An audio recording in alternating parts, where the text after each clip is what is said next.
in terms of having formal introductions, I am, Lou's introduced me as Emma Barr there, but people just call me Em, and I'm the M in MBHR. So I'm Em from MBHR. Our motto is that we help organisations to create amazing places to work. On the basis of that, it is so that people can thrive in their roles, progress in their careers, and organisations can deliver more effectively with the same or less. When we talk about with the same or less, we talk about the different pressures that are upon organisations, because they have less to spend on people's wages when their rent is going up, when utilities are going up, when taxes are going up. It puts additional pressures on businesses. So we talk about, well, actually, how can you change the environment that your people work in so that they will thrive and willingly, without even thinking about it, just unlock that discretionary effort and produce more for you.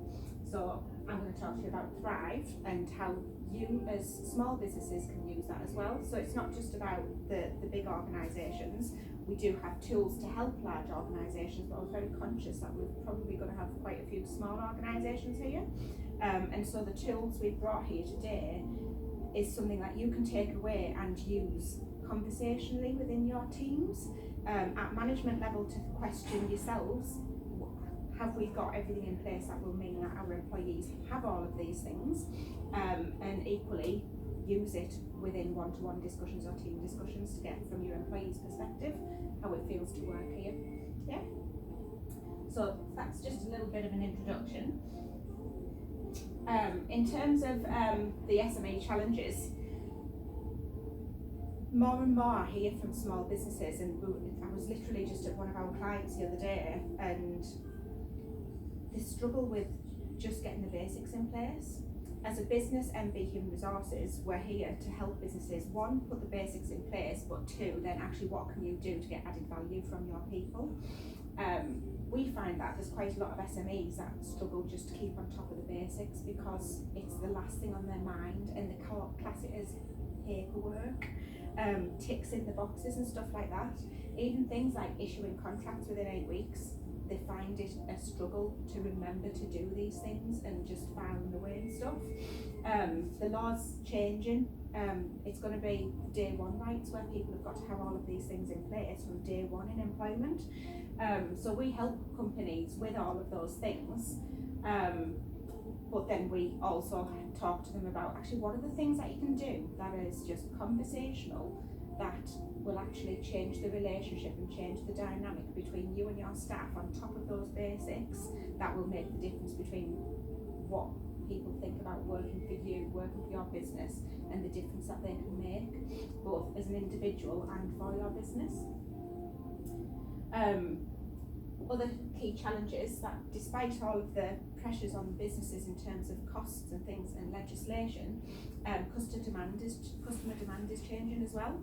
And one thing that correlates with customer experience is employee experience. The two go together. Organisations that have a great employee experience, so they're rated on Glassdoor, they're rated by Gallup, to say that actually we've had a fantastic employee experience, their customer experience is also higher, and that's a direct correlation between the two. So hence a reason for focusing on employee experience. A lot of larger organisations, the likes of Virgin, Google and places like that, when they talk about their key priority, they talk about people first. And when they talk about people first, they mean their own people, not their customers. And they recognise that by looking after their employees will look after their customers for them, and in turn they will drive up increased profit and productivity. So hence the reason we've helped businesses to focus on actually what does that mean? How do you get the employee experience right? And so we're going to share with you today the 7 key areas that you can focus on in your small businesses, or even within some client groups that you're working with, on what are the 7 key areas that will actually change that employee experience positively for them.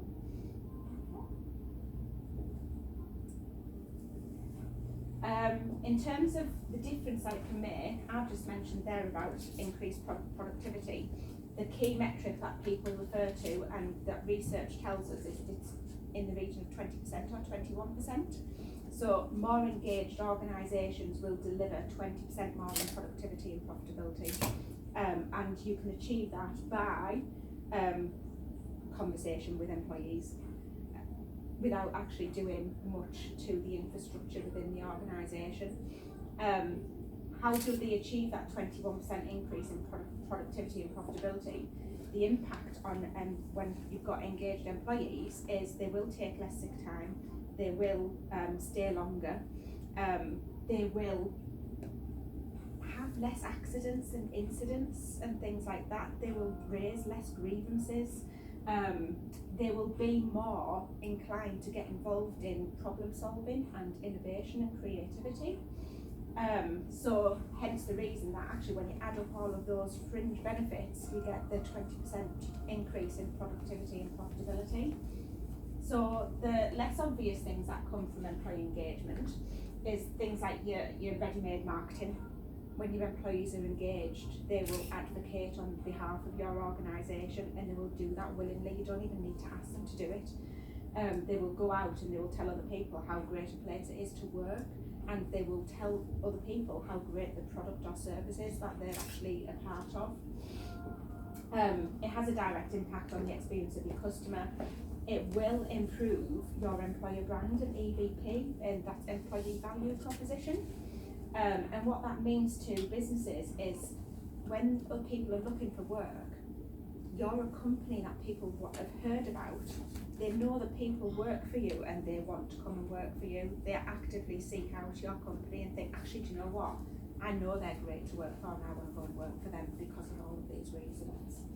And then an impact on the productivity puzzle.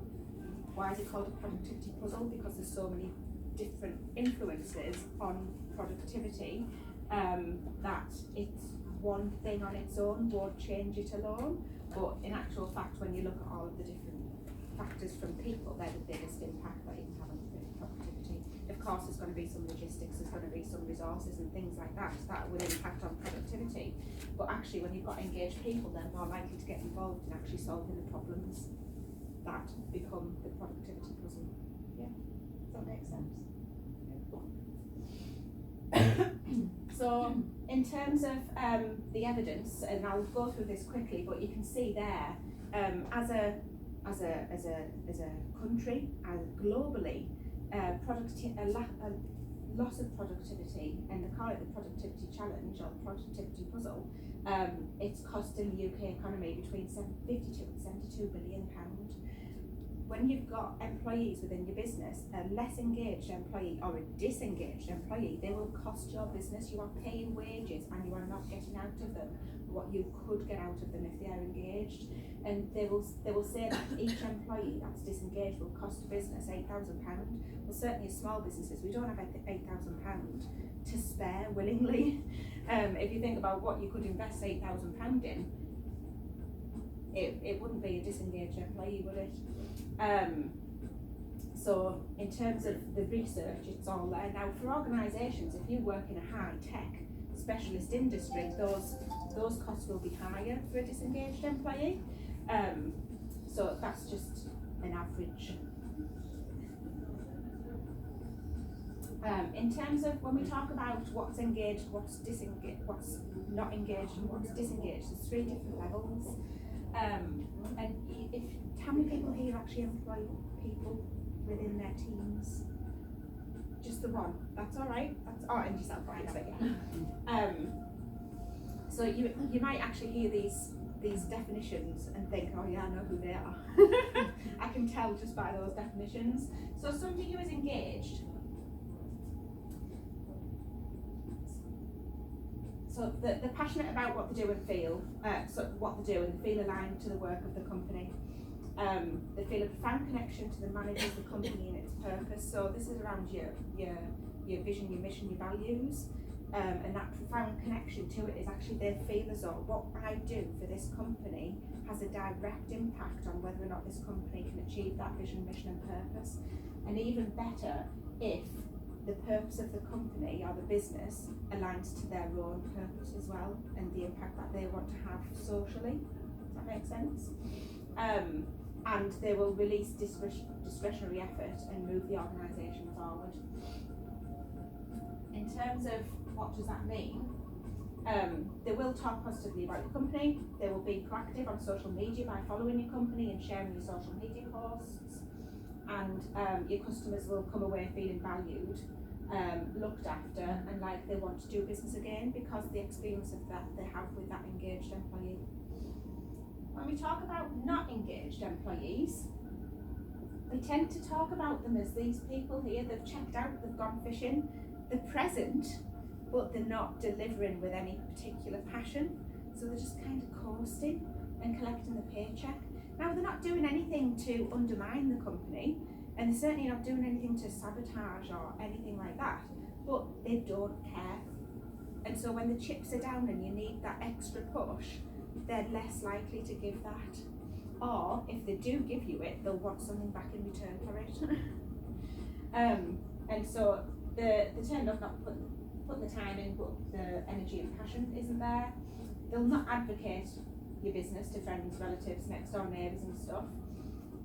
They won't share your social media updates, and their behaviour will be non-committal and lacklustre. Now, your disengaged employees, they're actively unhappy at work. They don't like going to work. Getting up on a morning is a chore because the thought of going to work, throughout the weekend will probably put them in a bad mood because the weekends just aren't long enough. And they will undermine the company purpose and values because they just don't care. They will actively badmouth you and your company. They will tell people never to work for you, buy from you, or use your services. And they will leave terrible reviews on things like Glassdoor, Indeed, and your customers will leave with a sour taste in the mouth after interacting with them. They're not likely to come away thinking, oh, that was such a good experience, I'm going to go back there again, because they'll be like, well, they've got my money this time, but they won't get it again. And customers are more likely to give you a bad review as well. So that's in terms of the reason why employee engagement and the difference that it can make. In terms of Thrive and what I'm going to introduce you to, the founder or the creator of Thrive, the model, is Paul McGee, otherwise known as the Sumo Guys. Anyone heard of him? Yeah? Paul is very well known and recognised as an international speaker and author. His first book was Shut Up, Move On, so Sumo. Since then he's published another 10 titles, so he's got 11 titles in total.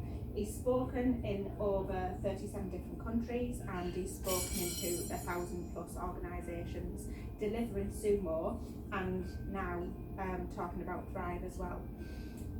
In terms of his background, he's been a member of the CIPD for well over 15 years now. I've been saying this for about 4 or 5 years, so probably closer to 20.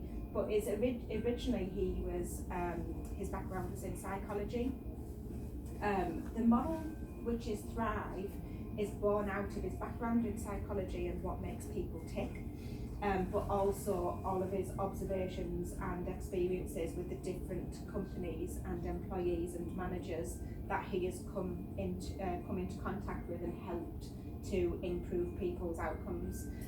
He talks a lot about people, culture, change, and actually just living a happier life and achieving better outcomes through people. So the model was developed by Paul.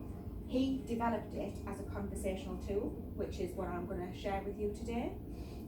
What we've done with Thrive is we've enhanced it with involvement from Paul. So we've enhanced it. We've built into the model the HSE stress management standards, because there's a clear correlation between well-being and